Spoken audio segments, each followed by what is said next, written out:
তো বন্ধুরা আমরা যাচ্ছি এখন সবাই মিলে নকশালবাড়ি লালপুলে এখন যাচ্ছি।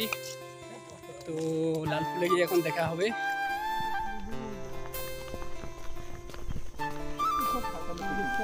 কিছু বলুন।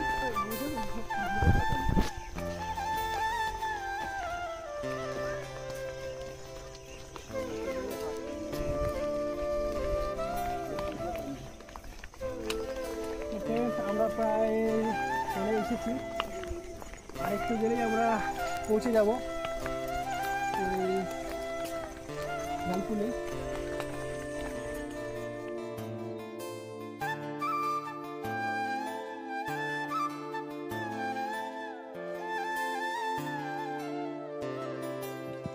তো ফ্রেন্ডস আমরা প্রায় চলে এসেছি, আর একটু গেলেই আমরা পৌঁছে যাব এই লালপুলে। তাহলে বন্ধুরা আস্তে আস্তে পুরো সন্ধ্যা হয়ে গেল, তো অবশেষে পৌঁছে গেলাম। আর মাত্র 5 মিনিটের মধ্যে পৌঁছে যাচ্ছি। ওই যে দেখা যাচ্ছে, ওই যে লাল জালোটা দেখা যাচ্ছে, ওখানে আছে লালপুল।